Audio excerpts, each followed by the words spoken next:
What's up, everyone? Welcome back. Today I'm joined by Justin Lahman from Oregon High School, wrestling coach. Justin, what's up? Welcome Yeah. back. Hey, how's it going? It's been a little while, so ready to kind of catch back up and see where everything's at. Yeah, I took some time off the wrestling world and local wrestling, and just enjoyed the summer. How was your summer? It was quick. I got a little guy that's in every sport. So we had soccer and t-ball. He's doing flag football finishes today, and then on to wrestling for him. So it went quick, but it was good. And you had some wrestling stuff this off season, right? Yeah. Yeah, I our June's usually pretty full. That's the month that we kind of can hit it hard. Then you start getting into July. Everybody's ready to take a vacation, and football's kind of getting started a little bit with their conditioning and agility training. So, but June we usually host a camp, and then try to go to a team camp of some sort. Usually it's ISI down in Bloomington, and I think we had 41 kids attend between junior high and high school. So we take two teams down there and split them up, and it was a good turnout. It's always a great camp. They have big name guys down there, and then the camp we hosted, we had Eric Barnett back. So um, two very good camps to have, in your back. Well, one in your backyard, and then one you just kind of get away and see new teams, new faces, and kind of just build that team camaraderie. Yeah. And how many are high school students, and how many were like coming into high school or younger? How low does it go as far as age wise? Well, so if we go to the ISI, they go all the way down to like kindergarten and up. But for our high school teams, it was almost an even split. So right about 20 kids on each team. So 20 junior high. I would say about half of those junior high kids were eighth graders, though. So we have a pretty big eighth grade class that came in this year. And then the next, like this year's eighth grade, is another larger class. So the next 2 years, we're going to get pretty good chunk of kids coming up into the room. Yeah, well, just looking into it, going into the season or this year in general, how many? I know you lost one state qualifier, but you're returning another. And Yeah. yeah, Well, what's your lineup looking like? yeah, we lost two technically because we had Quentin and Anthony. Okay, They were both Quentin, yeah, yep, seniors. Yep. Quentin Berry, Yeah, Quentin kind of snuck in there. Great yeah, kid. So it yeah, was good to get him down. But yes, we bring Nelson back as the only returning high school state qualifier. And then we have a couple of freshmen coming in that have been place winners either in the IK or IESA. So we have an eighth grade coming in, or freshman coming in now, that he was state champ last year, IESA. And then we have Isaiah Perez that is in. He was a runner up, I believe, last year in the IK. So two, freshmen that have experienced some success in that lower level. Hopefully they'll jump in. But for the most part, we have a lot of seniors in our lineup that just haven't quite cracked that code to get down to the state tournament, but uh, pretty successful. So hopefully we can get a big group down there this year. So yeah. it's hit or miss. Like I said, only a couple that have had experience of that high level wrestling, but the rest of them have still been battle tested. So they'll be ready, I hope. Have you kicked off the preseason? Like, do you have open mats, or are kids getting together and getting some workouts in? Oh yeah. We still have open mats. It's kind of pretty informal.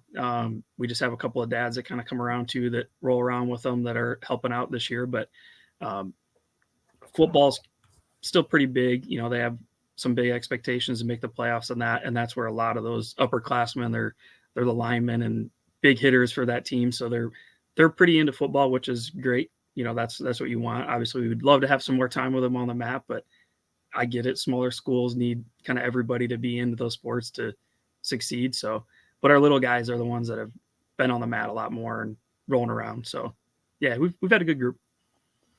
And yeah, so can you tell me anything specific that you're, just generally excited about? Any tournaments that are coming up that you're looking forward to this Yeah, season? we made a couple of changes. One of the tournaments we got out of the Plano tournament. It was a 2-day tournament that had solid competition, but just a lot of drive-in, and it was not what we were wanting. So we're trying to Richmond Burton tournament out this year, that same weekend. So that'll be a lot of, like, there's some 2A teams, I think maybe a couple little 3A teams in there, just to get a new look, see some new faces, and just challenge us. And then Abe's, we should have a full lineup. So that's always a plus. We're probably going to have 30, 40 kids on the team. So then you start looking at a dual team at that point instead of just individuals. So Abe's is going to be a big one to kind of just test where we're at with some of those teams. We'll get to see Marion there. Well, have a chance to see like Marion there. Vandalia, Roxana is going to be tough. Coal City is always tough. So hopefully we get to match up with some of them and just see where we're at and, can we hang with them and battle? Yeah, and what a fun tournament I got to go. I got to go last year, and I genuinely think that should just be the state tournament. It's at the perfect time of the year. They invite everybody. It's huge. It just seems like I think that is a premier dual event for all of single A wrestlers. So it's pretty cool. Yeah, it just 9 matches in 2 days is just crazy. It's fun. I mean, it's highs and lows and just everything's going on. It's great. Yeah, and they're not just random matches. They're matches that coincide with how your team is doing. So, if you have a deep team and you have a consistent roster, you're going to find teams that are equal match. So it's a cool.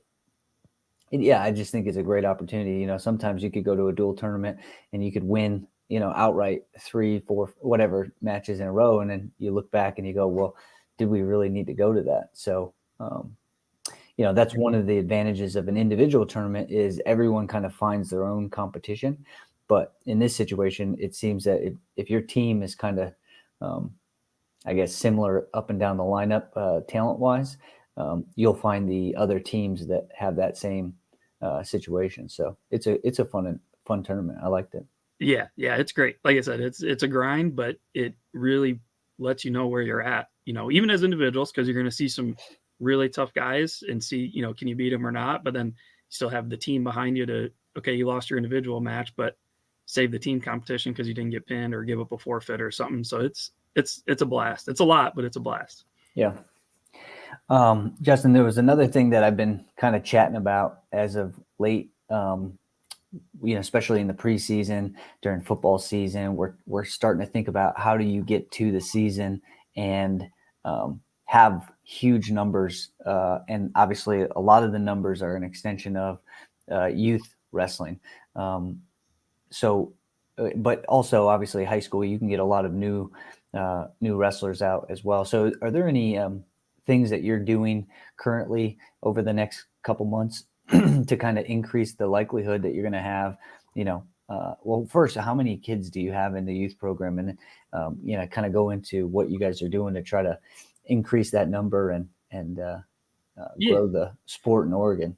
So we have our IK club, and then we also have our junior high. So that's a plus for us. There's a lot of people that they're either kind of all IK or all IESA.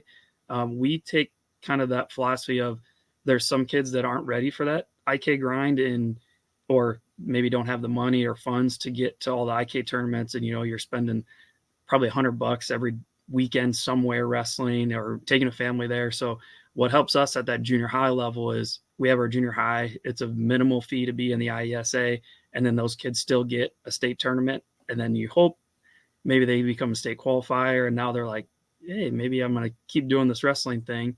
And then we have in our IK, we split that up into 2 groups. We have a red group that's kind of your competitive, they compete. And then we have a blue group that's more like kindergarten through 3rd grade, just there to kind of learn, have some fun, not stressing any competition, just figure out, do you like it? Do you want to keep doing it? Then if you do, then you kind of migrate up to that red group. And then we always host a little free camp right before registration. So our high school kind of puts on a couple of days a week. We'll get the little kids, kindergarten through 3rd grade, bring them over. It's free. They come for about an hour. You just kind of show them a couple moves, have some fun, play some games, and just, it's all about making it fun, right? Because for one, wrestling when you get older, it's fun, but it's a grind that a lot of people don't get. So you kind of got to bait them in with a lot of fun, show them it's a good time. It does take work, but when it pays off in the end, it's really fun. So between all those, I think we're 80, 90 kids from like kindergarten through 8th grade. So it's not too bad. It's a pretty good spread of kids. But what helps us right now is we have a lot of the returning Oregon alumni that they were good back in the day. They kind of not push their kids, but they know their kids are ready to go and get them into the group early, and they're competing a couple of them year round already. So it's a good time. But it just comes down to making it fun, getting kids out, and just having the right coaches too. So we have, we don't run into some of that where you get the dads that maybe are a little too hard and too invested on success early that you drive those kids away. We have the right guys in there that just, get the kids to show up as one, make sure they're having fun, and then learn from there. So it comes down to just having fun, getting the kids together, and you get your buddy, right? So we encourage them always bring a buddy. Don't come by yourself. Bring somebody with. If they're not here, bring them with. So it's numbers are growing. It's going in the right direction, and it's just getting kids out is tough. But if you do it right, which, like I said, it's all based on just getting them in the room, having some fun, and then you hope throughout the years they get that competitive edge and really want to turn it up. Yeah, absolutely. How do you approach kind of the high school interest? How do you think about this? Have you thought about unique ideas as to get more of the football team out for your wrestling team? Yeah. So the luck we've had is a lot of that football team is already on the wrestling team, so you don't have to try too much, as in myself. So a lot of it is kids getting other kids to come out, right? I think there's some talk. There's a couple of kids that are borderline, might try it. They're junior, seniors that are just like, you know what, I'm going to try it. So I kind of put a lot of that on the kids. There's times where I sit down and, and I might talk to a few kids, but a lot of it is we're out, we're doing everything. I mean, we're one of the groups at the school that anytime we can volunteer at stuff and help with things, we're out, we're there. I try to make my face known at a lot of the events, regardless, whether it's football, even going to volleyball games, any of the sporting events. If you're just there, I'm not a teacher, so I don't get to see a lot of these kids. So that makes it a little tough at times. So I'm trying to, kind of be at anything that is going on to just kind of make face, talk with them a little bit. But I'm kind of one too. You want to kind of force kids out, but if you force them, are you bringing in a cancer or are you bringing in somebody that's going to help you out? So a lot of that, I trust the kids in the room to tell me like, oh yeah, coach, we need this guy or we need this person out on the team. So they're kind of the main draw, really. Yeah. Well, another thing that I like to bring up and get curious about, because as a high school coach myself, I actually had, this is one of my thoughts that I had a little bit of pushback or confusion from maybe my athletic director and maybe other coaches as well. But, the conversation around wrestling being a grind has been brought up multiple times already in this season's podcast. But, when I look at the interest in combat sports, jiu-jitsu, wrestling, MMA in general, and how so many, celebrity football players and, celebrity athletes are well aware of MMA, but also how valuable wrestling is in that art form. I'm always curious how we could get more people on the journey of wrestling without necessarily making them adopt the idea of the grind, right? So, the way that I always explain it is like the grind for me came when I saw a vision for winning a state title. Now, if I didn't have that vision, it would be very difficult for someone to participate in the activities that I participated in on a daily, weekly basis throughout, the winter months. It's maybe even just 6 months out of the year. And, when I was a high school coach, I always was proposing the idea of like, what if we did a modified schedule for football players? Maybe the football team wasn't going to come out and be a starter, but the fact that, 3 days out of the week, we had 15 extra bodies at weight classes that maybe don't have 15 extra bodies. Obviously, the one benefit is the football team is dramatically going to improve if they participated in a wrestling practice. But the other aspect is it destigmatizes the sport of wrestling anyways. Just more people are like, oh, this ain't that bad. I like it, whatever. But on the same sense, like if you require somebody who doesn't have that ulterior motive, that vision of state championships or state medals or something, if you require them to practice 5 days a week, travel, at 5 in the morning to get their butt whooped in a gym, far away from where they're at. It's very difficult for them to participate and to stay participating. I just was curious what your thoughts on approaching, say, football coaches and saying, hey, instead of having you think that your player is going to come lose weight, maybe they're going to come and just wrestle 3 days a week, maybe no competition. What are your thoughts on some type of approach like that? Yeah, actually, I've proposed that to a few kids that they were athletic, they were talented, they could. It was one of those, if they got in the room, you could probably mold them into something decent. But they're like, well, when you go from, let's say, being a decent kid or a starter on a football team, and then you come to a sport where you got no clue, and you're going to go out and they, in their minds, get embarrassed because they're supposed to be good, and then you're in a sport where you have no clue. That's tough. So a lot of times, I would even propose and just say, hey, you don't have to compete. You can just come work out with us. Like, just come out and get the workout in, right? So a lot of them say, oh, I'm gonna lift. I'm gonna get stronger for next year. How about let's get a little more agile, understand how to move your hands and your feet. And so it helps. We have a football coach that is a wrestler. He used to coach wrestling before, so he is usually pushing them our way anyway. But yeah, I've even proposed that a couple of times, and we've had kids where I just say, hey, if you don't want to compete, that's okay. Just, they're hard workers in the room, that they just understand, like, hey, these guys are good. They know what they're doing. I just want to figure it out and get better at it. And then, we always have a handful of those guys that know they probably aren't going to be a starter, maybe never win a tournament, but they understand it's hard work and just that mentality to have that ability to grind, right? And you're going to need that at some point. You're working somewhere and you're going to need to work through some stuff. It's going to suck. But when you've been through a wrestling practice, whether you're a starter or just you've managed to get through it for an entire year, your mindset's totally different, and it'll, take you a long ways in the future. So we have a handful of those kids now that, you know, you can go talk to them, nicest kids ever. You probably wouldn't even think they're a wrestler, but they still show up day in and day out, put in everything they have, and go home and hang their heads high of like, yeah, I just worked out really hard, probably got my butt kicked half of practice, but gonna come back and do it again. But they're not afraid to try and just come out and do it. So I think that's one plus we have here, is I'm pretty open that if you're going to try this, I'm going to give you a chance. I mean, it's dumb to turn them away. Let everybody try it. Might be their thing, may not, or we got to modify their schedule a little bit, kind of like what you're saying. Maybe they just want to get a workout in for a couple days a week. All right, come on in. As long as you're putting in the effort and hanging out, we'll take you.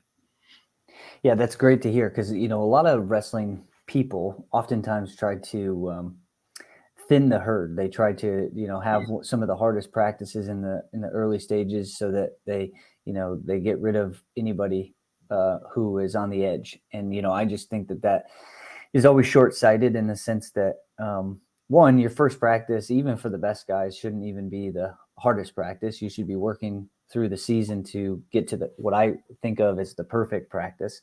So your perfect practice is the one that operates by itself and at a high level of focus and determination, and that's going to come weeks before the state tournament, right? Yep. It might come, and but you have to train people to get to that place. And then just thinking of mental capacity, individuals, their minds grow. Like you said, you come into the first practice, you go, wow, that was wild. And then you do it again and you go, okay, I'm starting to get the hang of it. And so every workout builds on itself, both mentally and physically. I just think it's extremely short-sighted to think that somehow you throw the gauntlet early and then get rid of any distractions. It's like, well, that's probably one of the reasons why wrestling is hard to retain people, because as a coach, oftentimes you think military style practicing, and that is very detrimental. If they wanted to work hard, if they are motivated through certain goals, it's easy to go hard. But if you're not, it's hard to get people excited about working hard. And so you kind of have to ease people into it. And again, like you said, you show them that there is a potential. And once you show an athlete potential, that's where the competitive drive comes. I have a potential. You go, ooh, all right, I'm going to look at that. But if you don't think you can, you most certainly won't. So you have to kind of work that in. So I appreciate that you're doing that. That's a great component, because I do think that we lose a lot of potential just because we try to have too much of a chip on our shoulder as to how hard wrestling is. It's like, yeah. So I'm happy to hear that. Yeah. So going into the season, are there, you got any duels, home duels? You guys have your schedule out? Yeah, I would say home duels. I mean, we have Lena at home this year. It's one of those. It's always tough with those guys. They've been going late into the football season, so when we see them early, it's kind of hard to really tell where you're at. You get some of those guys, but both Lena and Stockton always usually have very solid football programs. But another one early would be Rochelle. We didn't get to duel them last year, I don't think. And then a couple of years, it's kind of been hit or miss with in or out. We've had some solid teams. They've had solid teams, and it feels like those are the years we don't get to match up. So I think this year will be a good duel, and kind of get after them and see where we're at, because they're going to be a solid team. We got a lot of young guys, but is that home or away? That one's going to be in Rochelle. So that Okay. one will be in Rochelle. So in a way, kind of home. It's not too far for us. Yeah, but, not too far for you. I would say our big one probably this year is we're going to have Newman, Rockridge, and Byron on a Saturday. Later in the year, it's January 18th, I believe, as a home quad. And that'll be and that one last year got canceled, right? Yeah. So last year was going to be Newman, Richmond Burton, and Rockridge. Okay. Richmond Burton, with the way the IHSA calendar fell, they had a tournament, I believe, that they couldn't come. So worked out. Rockford Lutheran doesn't have a team this year, so we were going to have just Byron at home. We proposed moving them to that Saturday anyway, and just everybody, having some great matches, either as a team or even just individuals. There's going to be some good matches there. So that's probably the biggest one that we have. And then so you go with the Byron one. That's just single. That's just no, it was originally just on Thursday. We now bumped them to Saturday to make that a quad, fill the Richmond Burton hole. So it's Newman, Rockridge, and Byron in Oregon as a quad on a Saturday. So you never know. It could be the conference title on the line at that point too. So it'll be, a big duel at home with everybody in general, because Newman's going to they have some solid individuals that, we're ready to see some of those head-to-head matchups before we get to state series. And then Rockridge is, they always have some guys. I think they're going to have actually a solid team, but you never know until you get there. But that one's probably one of the bigger ones at home that we have. And then another event, kind of, not necessarily. I mean, they're going to have good individuals, and that team's hard to say right now. But Sandwich and Morrison, we're actually going to combine into a junior high and high school duel all together. So we'll start with junior high with Morrison, Sandwich, and Oregon. All those teams will wrestle, and then we're going to finish up as a high school duel and just kind of fill the stands with everybody, make it a big night on a Friday night and have a good time. So a little side note is I have a brother that coaches at Sandwich on the high school team, nephew that wrestled on the junior high team at Sandwich, and I'll have a nephew wrestling on the Morrison high school team. So kind of a layman battle there between them all. So it'll be a fun night. A little family reunion. Yep. So but those are our big home ones. I mean, there's always some other teams in there, but those are ones you kind of circle usually as meets you got to have.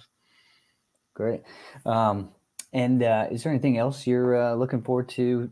Just thinking out loud, just anything about high school, college wrestling, just anything wrestling related that you're excited about this season? I would say David Taylor coming back. I thought that was nice to see. And then Burroughs, coming back and kind of not really redeeming himself, but just finishing maybe more on his terms, how he would like, instead of the way he did in Penn State and the way the crowds were treating him. I don't know. That was a tough one to watch and interact. I get it. You got a lot of homers there, and the way they feel and maybe some of the things that happen in matches, but I'm glad to see those guys kind of back, and hopefully he can, maybe finish on top and then retire. But, I was glad to see that some of those world team trials, those are gauntlet of brackets to get through. So, but yeah, high school wise, man, that Marcus Blaze, if you followed him much and kept track, he's something. I mean, obviously you still got Bo and Jax Forrest there that are tough guys too, but it's insane to see high school talent just competing as well as they are on the world stage and at that senior level. I mean, when's the last time you've seen something like that? Yeah, it's been a little while. I know. Yeah, it seems like I think there's always a couple high school kids that are standouts that always find their way to competing. I think that the new competition layouts make it easier for high school kids to kind of put themselves in those positions so that we are surprised. But I do think that they're traditionally always, and again, not to get too crazy into the rule sets. Yeah. I do wonder. Obviously, I know Marcus Blaze beat. Um, now I'm blanking as the Purdue kid, national champ or national Ramos. finalist Ramos. He beat him at a tournament, open tournament, folk style tournament. Yep. But I do wonder. I would like to see them wrestle more in folk style matches. I do think freestyle is a lot easier to kind of keep close matches with people. Yep. So I do, but it is obviously easy to extend them. But yeah, I mean, there's some standout high school talent, and obviously, the more you do it, the more you train it, the more you compete when practice with the best, you'll get better. So yeah, there's definitely a large swath of high school kids out there taking wrestling to the highest level. That's for sure. That is very impressive. Yeah.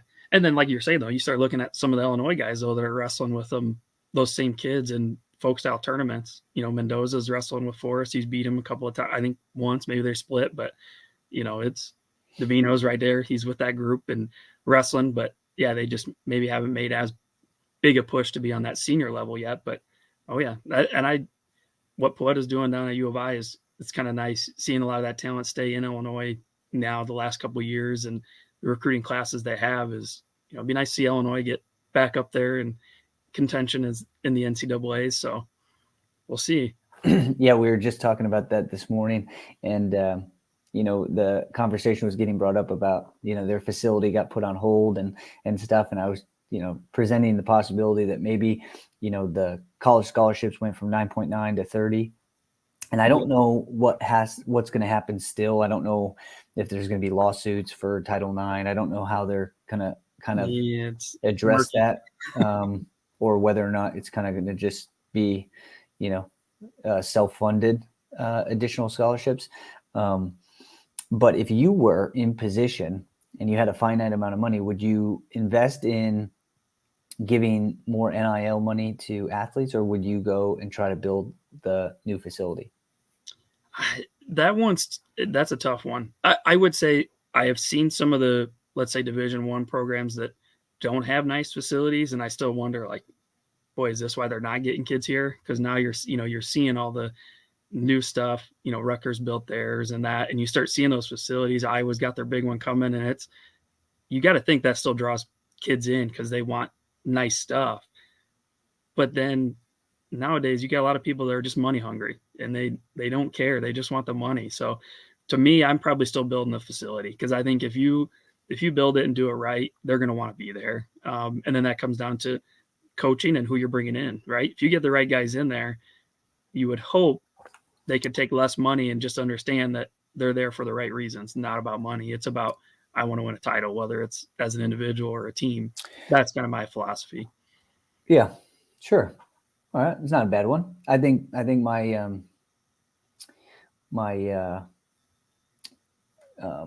my thought with that would be, well, if you want to be the best and you want to win, there's programs that can do both. Oh yeah. So there's programs that have the nice facility and have the financial capacity. The backing to do it. Yeah. I do think that I'm grateful that this conversation is being brought to the forefront a lot more, but the cost of college is a lot. And I don't think a lot of kids should not be money focused. I think financial literacy in the wrestling community is very low. And oftentimes we're so centered around going and competing at the college program that we just ignore the fact that at the end of it, if you take a fifth year, you might have $150,000 in debt. Yep. So on one hand, I get your point, but on the other hand, you're actually, you say that kid who you really want to come there. you're doing that kid a disservice if you chose not to give them the financial reward, and instead you build a facility and say, oh, well, you can get your debt. So, I would actually lead with that, saying, listen, we're not going to have the nicest facility yet, but we're going to take care of you and make sure that you don't have to come here just on a whim. We want to invest in you. We want to make you, debt free at the end of this, and we're going to invest our time, energy, and effort into you becoming the best. And we don't care what our facilities look like. That's going to make us. That's irrelevant. We're gonna do the work. So I would lead the opposite way because, personally, as somebody who went to college and took on some debt, knowing in my retrospect that I turned down multiple full ride scholarships, not knowing what type of financial benefit that actually was in the short term. So, well, now there's a difference. Are you going scholarships or NIL money? Well, 'Cause to me, NIL is scholarship, right? Like, Yeah. it's just a different form of. Let's say going above and beyond Payment. their tuition. I was taking it as like Strachey saying he's getting what there was numbers thrown around like $1 million or something crazy. I'm not doing that. My point is, yes, I take care of them, but it's more about getting here. We'll make sure you get through school and cover it, but we're not in Iowa. I'm not going to go out and buy somebody and then have a guy that we built up for 3-4 years and then show him the boot and be like, hey, you're not the guy anymore. We just paid this guy. That's what I was on, is like, I'm not doing that. We're going to invest in the program. But do you think like, I don't think any program is going to do maybe what people view as the ethical thing. Yeah. Because if you don't try to get the best guy in that position, it's a business in a way. You're going to lose. You got to perform, right? So those top schools, if you're not performing as a coach, you're going to see the door and see you later. They'll find somebody that'll change it. So, I mean, I get it.